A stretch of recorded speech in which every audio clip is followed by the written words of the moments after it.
सुस्वागतम सुस्वागतम. रंगदेवता आणि नाट्यरसिकांना विनम्र अभिवादन करून माऊली भगवती प्रोडक्शन्स आणि मोरया निर्मिती सादर करीत आहे हे राम नथुराम.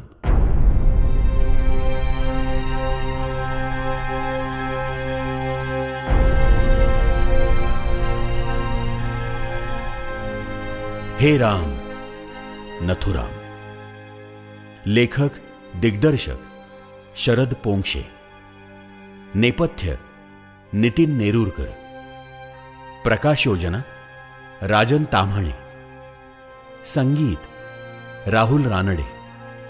निर्माते प्रमोद धुरत आणि शरद पोंक्षे. सादर करीत आहोत इतिहासातल्या एका ज्वलंत सत्य घटनेवर आधारित शरद पोंक्षे लिखित आणि दिग्दर्शित 2 अंकी नाटक हे राम नथुराम. हे राम नथुराम.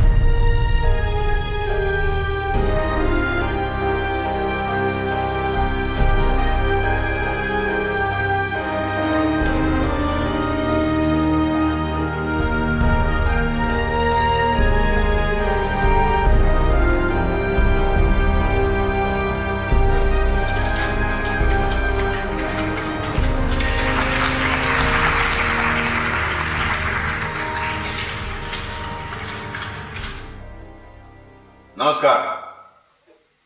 मी कोण, कुठला, कुठून आलो, काय केलं, असे अनेक प्रश्न तुमच्या मनामध्ये उपस्थित झाले असतील.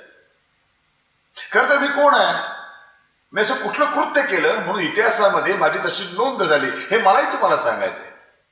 त्यासाठीच तर गेली 65 वर्ष धडपडतोय. त्यामुळे त्या अर्थाने आपण एकमेकांना अनोळखी आहोत.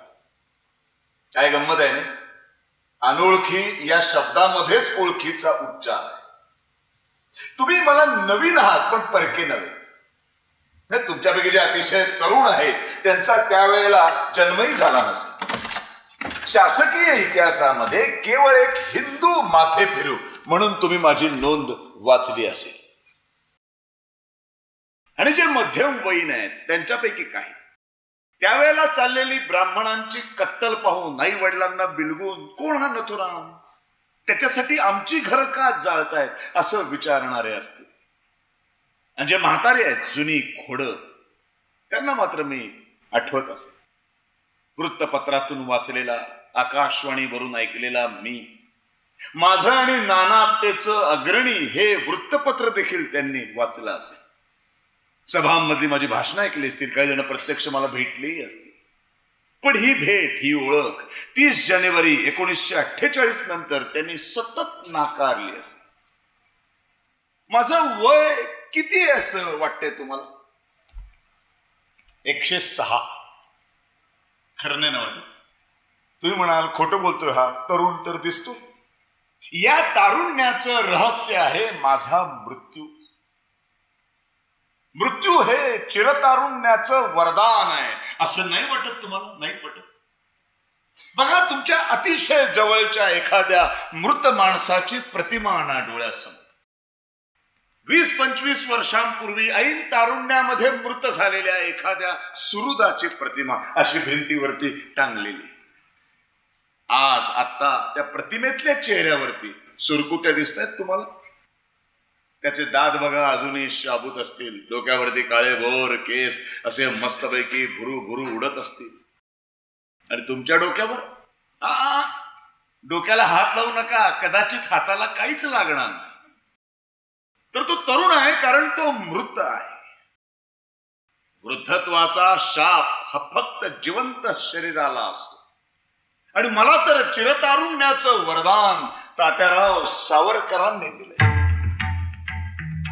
तात्याराव सावरकर.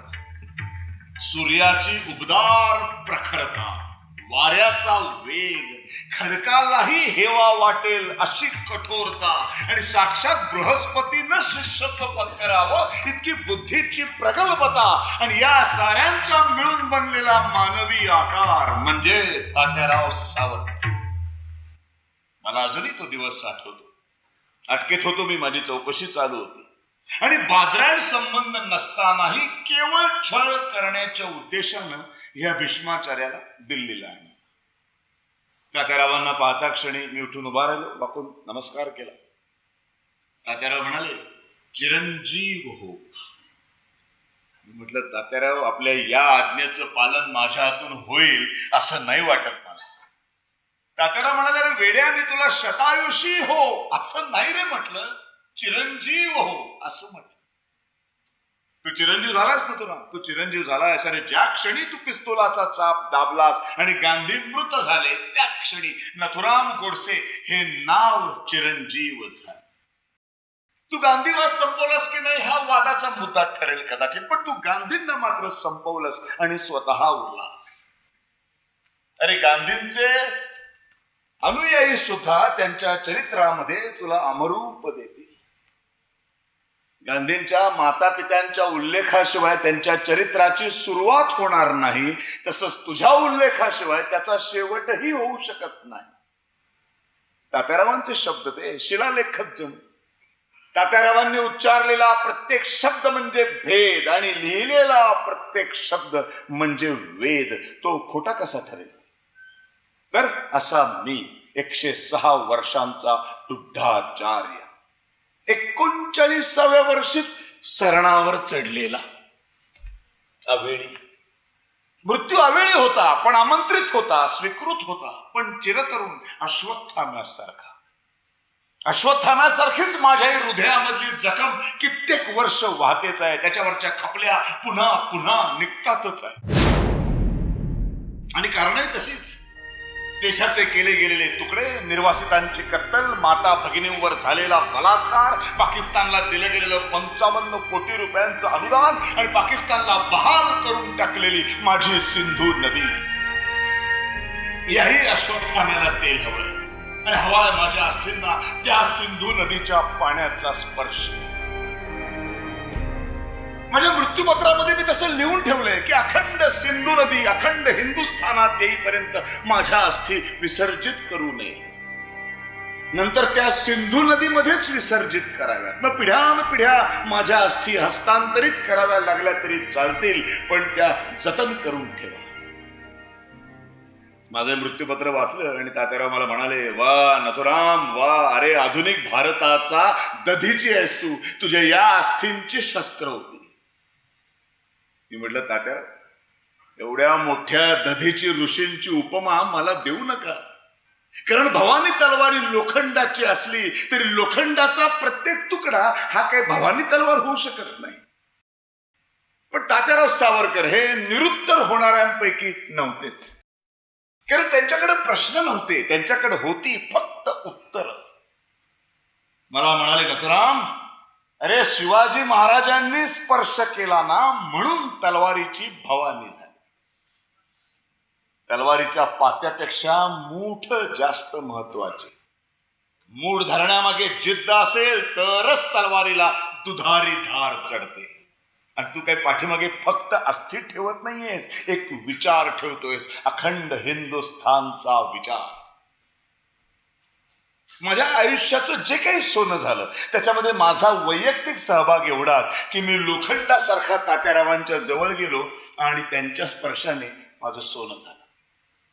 माझ्या आयुष्यातील चुकांची, दुर्गुणांची जबाबदारी माझी. हातून जे काही चांगलं घडलं त्याचं श्रेय मात्र तात्यारावांचं. नाही, वाईटाचं उत्तरदायित्व त्यांच्याकडे नाही. अहो, सुवर्णालंकार देवाच्या मूर्तीला आभूषित करण्याऐवजी तस्कराकडे गेले तर दोष काही परिसाचा नव्हे, नाही का? तर असा मी 106 वर्षांचा ढुढ्ढाचार्य नथुराम विनायक गोडसे गेल्या सहस्त्रकाच्या शेवटच्या शतकाच्या पहिल्या सांगतो गेल्या सहस्त्रकाच्या शेवटच्या शतकाच्या पहिल्या दशकाच्या शेवटी माझा जन्म झाला. 19 मे 1910. वडील विनायकराव पोस्टामध्ये नोकरी करायचे. आईचं नाव लक्ष्मी. तुम्ही विष्णूचे अवतार वाचले असतील नाही, पण लक्ष्मीचा फक्त कष्ट उपभोगण्यासाठी घेतलेला हा अवतार गोडशांच्या घरा व्यतिरिक्त कोणी कुठेही पाहिला नसेल. दशरथ राजासारखा पुत्र वियोग सहन करत तिनं प्राण सोडले. वेदना तेच, तळमळ तेच, पुत्रप्रेमही तेच. फक्त हिचा राम वनवासाला निघाला नव्हता, त्यांनी परलोकाच्या प्रवासाची तयारी केली होती. विनायक आणि लक्ष्मी यांना 3 मुलं झाली, पण एकही जगलं नाही. मग नवसाय झाले, मूल जगावं म्हणून. मुलगा झाला, नथुराम जगला. जगला कारण त्याच्या आई वडिलांच्या नशिबात पुत्र वियोग होता म्हणून. महात्मा गांधींची हत्या व्हायची होती म्हणून. बाकी मग उर्वरित आयुष्य तसंच सुरळीत पार पडलं. म्हणजे कधी मी चोरी केली नाही, त्यामुळे वडिलांची माफी वगैरे मागण्याचा काही प्रश्नच आला नाही. ब्रह्मचर्य पालन करण्याची अशी वेगळी शपथ कधीच घेतली नाही, कारण ब्रह्मचर्याचं पालन मी करतच होतो. निर्वासितांमध्ये खूप फिरलो, त्यांना अन्नवस्त्राची मदत केली, कित्येकांच्या अंगावरती कपडे सुद्धा घातले. आपण ते उघडे आहेत म्हणून मी उघड्या पाठीनं आणि छातीनं अर्धनग्न अवस्थेत कधीच फिरलो नाही. सूत कातलं नाही का, ते संडास साफ केले नाही का, फासाच्या दोरावरती लटकेपर्यंत मौन तर मी कधीही पाळलं नाही. गांधींच्यात आणि माझ्यामध्ये साम्य एकच, की मी त्यांची हत्या केली आणि त्यांच्या हत्येमुळे मला मृत्यू आला. पण फरक मात्र मोठा, ते त्यांच्या तत्वांसाठी मरायला तयार झाले आणि मी मात्र एक गुन्हेगार म्हणून फासावरती लटकलो. पण माझ्या या सगळ्या आयुष्यामध्ये तुम्हा लोकांना स्वारस्य असण्याचं खरं तर काही कारणच नाही, नाही का? बघा ना, बुरुजावरून गड उतरण्यापूर्वी हिरकणी कोण होती? विलायती कापड घेऊन जाणारा ट्रक, आपल्या छातीचा कोट करून अडवणारा बाबू गेनू जगला तो फक्त मृत्यूचा क्षण. खर तर नथुरामही आयुष्य जगला ते फक्त 655 दिवस, गांधी हत्येपासून फासावर लटकेपर्यंत. आणि नथुराम गोडसेच्या चरित्राची सुरुवात झाली ती मंत्रिमंडळाच्या बैठकीमध्ये, जेव्हा मंत्रिमंडळानं पाकिस्तानला 55 कोटी रुपये द्यायला मंजुरी दिली, ती सुद्धा केवळ गांधीजींच्या आमरण उपोषणाच्या धमकीपुढे झुकून. त्या क्षणापासून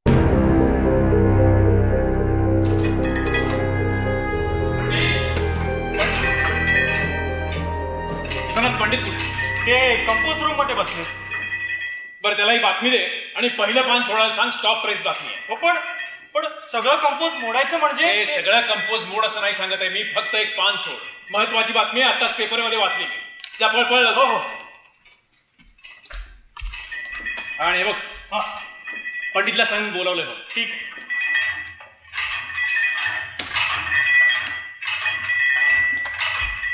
नाना, हा, दुसरा अग्रलेख लिहून तयार. म्हणजे आधी लिहिलेला अग्रलेख तू बदललास? हा, आधी लिहिलेला अग्रलेख अरे मला ना खोटा वाटायला लागला रे नाना. खोटा अग्रलेख पंडित तू लिहिणार? लिहित होतो की उद्याच्या संक्रांतीला तिळगुळ वाटू नका, काही वाटायचं असेल तर बंदुकीच्या गोळ्या वाटा, शस्त्र वाटा. गोड बोलू नका, गोड वागू नका. काही बोलायचं असेल युद्ध घोषणा बोला, संक्रमण करा, शत्रूवरती तुटून पडा. यात खोटं काय लिहिलंयस तू? पण आधी माझ्या नवीन अग्रलेखाचं शीर्षक तरी वाच. काय? क्रियेवीण वाचाळता व्यर्थ आहे. म्हणजे धोरणात्मक मार्गांनी निषेध करायची किंवा अग्रलेख लिहायची वेळ एका क्षणी संपते ना. ती संपते कारण प्रस्थापितांनी अनाचाराची सीमा ओलांडलेली असते. अशा वेळेला अग्रलेखातून इशारे देऊन काही उपयोग होत नाही, कारण जनता मान्य करत नाही. आणि शेवटी जनता म्हणजे तरी कोण रे नाना? आपल्या सभांमधले श्रोते का आपल्या अग्रणीचे वाचक? नाही नाना, नाही. जनता उठाव करून उभी राहील याचा अर्थ तू आणि मी उठाव करून उभं राहिलं पाहिजे. हे सगळं तू लिहिलंयस? हा, मी लिहिलंय की उद्याच्या संक्रांतीला आपण दसरा साजरा करूया, शमीच्या वृक्षावरून शस्त्र आणू आणि सीमोल्लंघन करूया, असं मी लिहिलंय. पंडित, असं जर का आपण केलं तर मला वाटतं आपल्याला अटक होईल. नाही, मला नाही वाटत. या नाना, आपलं अग्रणी हे हिंदू मुखपत्र आहे. सरकार अजून हिंदूंना टिचभर सुद्धा महत्व द्यायला तयार नाही. त्यांच्या मुखपत्राला काय देणार? आपल्या संयमाचा अर्थ चुकीचा लावला जातोय नाना. आपली होणारी कत्तल दुर्लक्षिली जाते कारण आपण सहन करणार, गप्प बसणार हे मुळी गृहीतच धरलं जात. शेक्सपियरचं एक वाक्य आहे ना, घावांना जर जिभा असत्या तर त्यांनी वेदना बोलून दाखवल्या असत्या. पण आपल्या घावांना जिभा नाहीत रे, अश्रू आहेत. आपल्या क्रोधाला तो असा अंगार नाही, फक्त क्षमाशीलता आहे. म्हणजे इतरांनी अत्याचार करायचे, हल्ले करायचे आणि आपण मात्र ते निमूटपणे सहन करायचे. आणि ह्याच्यामध्ये विशेष असं काही समजलंही जात नाही, जणू काही तो सृष्टीचा एक नियमच मानला जातो. त्यामुळे आपल्या या अग्रलेखातील विधानांचा सरकार गंभीरपणे विचार करेल असं मला नाही वाटत. हा, सरकार गंभीरपणे विचार करेल. सरकार गंभीरपणे विचार करेल तो खटल्याच्या वेळेला. खटला? कुठला खटला पंडित? गांधी हत्येचा.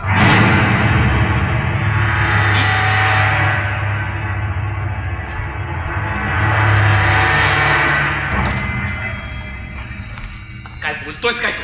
खरं तेच बोलतोय मी नाना.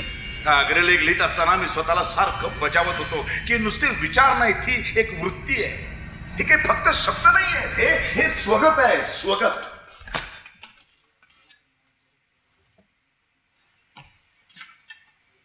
पंडित आपली ओळख कधी झाली हेच विसरलोय मी, इतकी ती जुनी आहे. आपण कधीतरी भेटत राहिलो आणि इतके जवळ आलो की मधल्या अंतराचं काळाला भानच राहिलं नाही. पंडित आणि नाना एकसंध आहेत. एक लक्षात ठेव, यश अपयश, कीर्ती दुष्कीर्ती, जन्म मरण या सर्वच ठिकाणी जिथे पंडित आहे तिथे नाना आहे. आणि जेव्हा जिथे पंडित नसेल तेव्हा तिथे नानाही नसेल. हे बघ नाना, नाही, तू कधीच चुकणार नाहीस याची मला पूर्ण खात्री आहे. पण अंधपणे साथ देतो तो मित्र नाही म्हणून विचारतो, पंडित गांधींना थोपवण्याचा दुसरा कुठलाच मार्ग नाही. गांधींना थोपवण्याचा आता हा फक्त एकच मार्ग शिल्लक राहिलाय, तो म्हणजे गांधींची हत्या. नाही, पण ही गोष्ट तुला अविचारी आताही नाही वाटत? नाही ना, घे बंदूक आणि घाल गोळी. एवढी कुठलीही हत्या अशी सोपी नसते किंवा अकस्मातही नसते. हा, खून असेल कदाचित, पण वध नाही, कदापि नाही. आणि गांधी वध तर नाहीच नाही.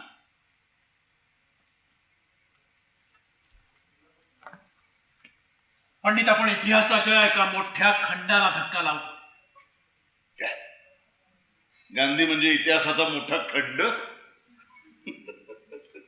नाही, खंड या शब्दाबद्दल आपलं दुमत असेल कदाचित, पण इतिहासाच्या पानाला मात्र आपण नक्कीच धक्का लावतोय. पण हे पान जर का आज उलटलं नाही तर देशाच्या इतिहासातील पुढची पानं मात्र कोरीच राहतील रे नाना. पंडित पण या बाबतीत कसं आहे ना, काळाची पानं ही अशी उलटता येतात, फाडून फेकून देता येत नाही. गांधी नावाचं पान या हिंदुस्थानच्या इतिहासामध्ये तसंच राहणार आहे, अगदी तसंच.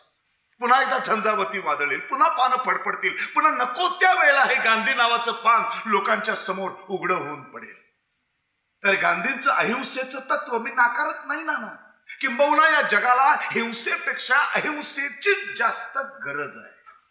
पण गांधींची अहिंसा ही मात्र स्वहित स्वसंरक्षण नाकारते. आणि स्वसंरक्षण म्हणजे हिंसा नव्हे, स्वतःचं अस्तित्व टिकवण्यासाठी केलेली धडपड, याची व्याख्या हिंसा अशी करणारी अहिंसा म्हणजे स्वहिंसाच नाही काय?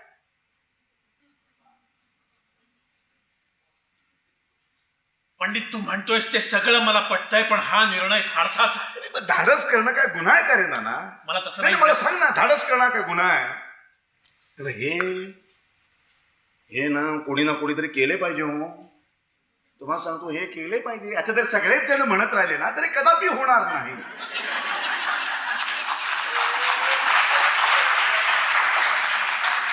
आणि हे जर का झालं नाही तर जे होत राहणार आहे ते मात्र अयोग्य आहे ना. पंडित हे सगळं करण्यापेक्षा आपण निदर्शनं जर अधिक तीव्र केली तर. निदर्शन? हो. कधीपासून करतोय रे आपण ती निदर्शन?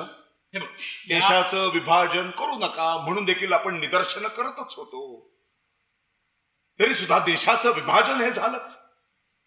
अरे मुसलमानांच्या देशाच्या लोकसंख्येमध्ये टक्केवारी किती? त्याचा संपूर्ण वेगळ्या देशासाठी चाललेला अट्टहास हा अनाठाईच होता.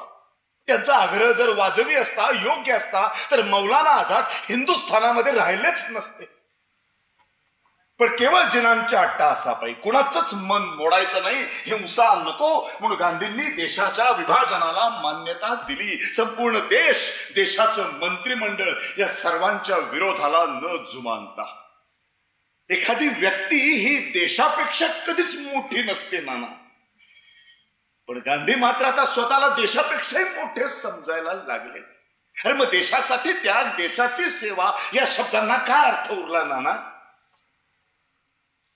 पंडित तेव्हा जिनांना पंतप्रधान व्हायचं अरे होतं. जिनाचे पंतप्रधान, जिना काय एखाद्या मुसलमानाने या देशाचा पंतप्रधान होण्यास आपला कधीतरी विरोध होता का रे? कधीतरी होता? नव्हता. पण लोकशाहीमध्ये अशी तलवार उपसून मागणी मागायची नसते. जिनांनी तलवार उपसली आणि गांधींनी ती भारत मातेच्या छातीत खुपसून तिचा लचका तोडला. अखंड सिंधू नदी पाकिस्तानला बहाल केली गेली. त्या देशाचा तुकडा मोडायला जेवढे जिना जबाबदार आहेत ना, तेवढेच गांधी जबाबदार आहेत. ते तर परकीय, पण हे स्वकीयच नाही. काय कमी निदर्शनं केली आपण तेव्हा बिर्ला भवनासमोर? कशी शांततामय निदर्शने. गांधी जिनांना भेटायला निघाले तेव्हा त्यांची गाडी अडवली, त्यांना विनवण्या केल्या, अहो बापू नका जिनांची तडजोड करू, नका देशाचा तुकडा मोडू. पण हा देशाचा राष्ट्रपिता आपल्या हातावरती पाय देऊन पाकिस्तानच्या निर्मितीसाठी सुरडीसारखा जिनांच्या मदतीला धावला. पंडित पण मंत्रिमंडळाने सुद्धा मान्यता दिली होती. हो, दिली होती ना. मंत्रिमंडळानं आता सुद्धा 55 कोटी रुपये पाकिस्तानला द्यायला मान्यता दिली. म्हणजेच मंत्रिमंडळ सुद्धा तितकंच दोषी नाही का? आहे ना, आहे. त्यांचा दोष मात्र एवढाच आहे की गांधींच्या आमरण उपोषणाच्या धमकी पुढे ते झुकलं, नमलं. स्वतःच्या देहाच्या अस्तित्वाला जेव्हा जेव्हा गांधींनी स्वतःच आव्हान केले ना, तेव्हा तेव्हा मंत्रिमंडळ झुकलं आणि कायमच या देशाच्या अहिताचेच निर्णय घेण्यात आले. तो देहच नाना, तो गांधी नावाचा देहच या देशाच्या विनाशाचं कारण ठरणार आहे. बघ ना, आज मुसलमान देशाचा तुकडा मागून गेले, बरोबर. उद्या कोण शीख मागतील, परवा हिंदू. अरे हिंदूंचे तर चातुर्वर्णीय 4 तुकडे करतील. त्या 4 तुकड्यांच्याही पुन्हा पोट जाती आहेतच. मग अखंड भारतवर्ष शब्दाला तरी काय अर्थ उरला नाना? चांगलं, तेव्हाही आपण ब्रिटिशांशी सगळेजण असे एकत्र का लढलो? त्या भगतसिंगांनी काय फक्त पंजाब नाही मागितला, त्या सुभाषचंद्र बोसांनी काय फक्त बंगाल नाही मागितला रे. पंडित हे सगळं तू असं लिहिलंस तरीही जनमत उसळेल. अरे सरकारला नमावंच लागेल. काय बोलतोयस तू नाना? देशाच्या विभाजनाच्या वेळेला मी असेच आग्रहलेख लिहिले होते, काढून वाच नाही वाचलं तरी मी. मग त्या सुरावर्दीने एवढी हिंदूंची कत्तल केली, मी असंच लिहित बसलो होतो. काय उपयोग झाला माझ्या त्या लिखाणाचा? राजदबावापुढे काय तो व्यक्तिशः सुरावर्दी तेवढा शरण आला, पण त्याचे ते अनुयायी मात्र कत्तल करतच होते.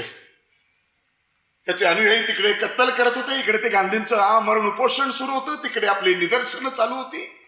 अरे शेवटी हिंदूंनी शस्त्र खाली ठेवली. हिंदूंनी. मला आठवते ना, एक हिंदू गांधींच्या समोर जाऊन उभा राहिला आणि त्यांना म्हणाला, तुमच्या मृत्यूचं पातक मला माझ्या मस्तकी नकोय, म्हणून मी हे शस्त्र तुमच्या पायाशी ठेवतो. मुसलमान मोहल्ल्यामध्ये माझं एकच हिंदूचं घर आहे.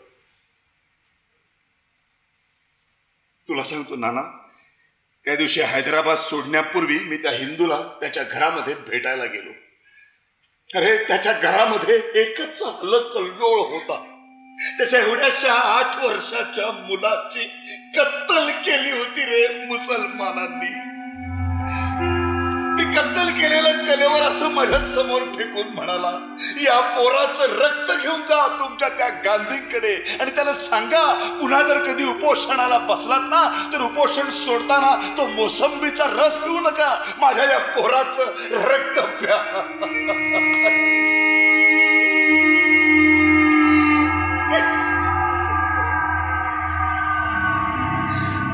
काही करू शकलो नाही रे मी. काही करू शकलो नाही, कारण गांधींच्या आत्यंतिक अहिंसेचा तो निष्पाप पोरगा बळी ठरला होता.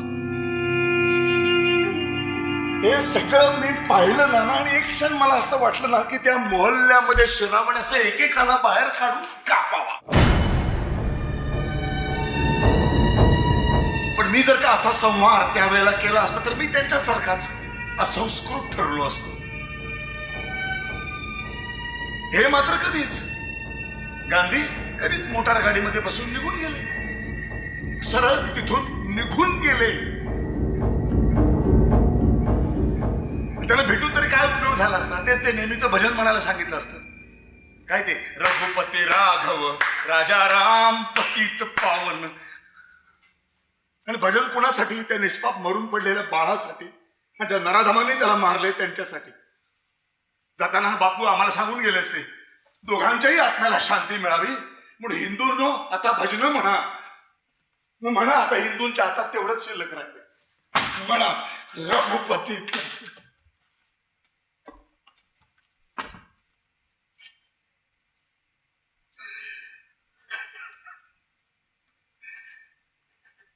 हे सगळं भयंकर आहे पंडित, आणि यावर तू जो निर्णय घेतलास तोही योग्यच आहे.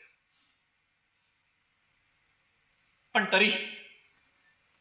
तरीही मला असं वाटतं की हा निर्णय घेण्यापूर्वी आपण एकदा तरी या विषयावर तात्यारावांशी चर्चा करायला हवी. नाही, तात्यारावांना आपण ओळखतो, दोघेही चांगले ओळखतो.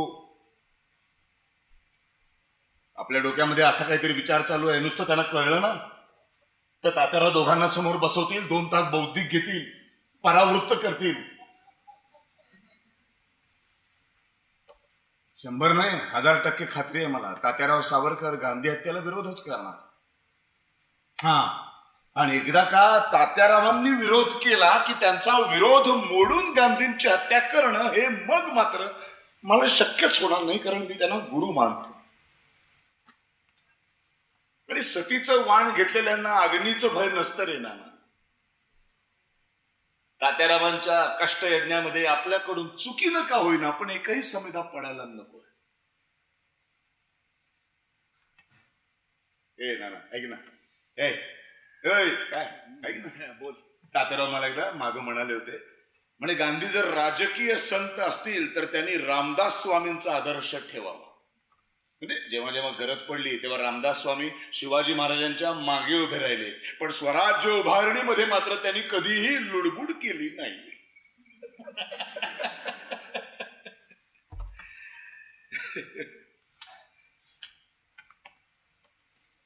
पंडित, तू जर तुझ्या निर्णयावर ठाम असशील तर आज मी तुला एक वचन देतो.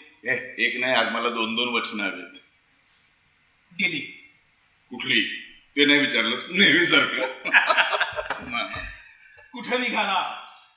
कुठं निघालास असं सावलीनं देहाला कधीही विचारायचं नसतं.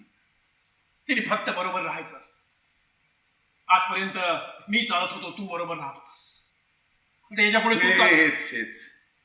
हेच मला पहिलं वचन हवंय नानू, की यावेळेला आणि पहिल्यांदाच मी एकटा चालणार आहे. हे बरोबर नाही. तुम्हाला आता शब्द दिलायस, आता मला वचन दिलेस तू, आणि मी गांधी हत्या सर्वांच्या समोर उघडपणे करणार आहे. लपून छपून करायला ते काही चौर्य कर्म नव्हे. मी पळूनही जाणार नाही, मी स्वाधीन होणार, मग मला फाशी होणार. पंडित, हा, एक हत्या एक फाशी समीकरण आहे एकाचे. त्यामुळे एका गांधी हत्येसाठी मला दोघांना फाशी नको आहे. त्यामुळे हत्येची कार्यवाही पूर्ण होईपर्यंत तुझा सहभाग आणि सहवास मला नको. काय बोलतोयस तू? अरे इतक्या वर्षांची साथ सोडायला सांगतो. साथ कशी सुटेल नाना? साथ कशी सुटेल? मला फासावरती लटकवला जाईल ना, तर माझ्या नजरेच्या समोर माझी मातृभूमी, माझे माता पिता असतील, तशीच नाना हप्ते तुझी सुद्धा ही मूर्ती असेल. पण शेजारी वधस्तंभावर मी नसेल तर तुला एकटं नाही वाटणार. तेव्हा वाटेल. नाही, पण तुम्हाला आता वचन दिलेलं आहेस, शब्द दिलायस.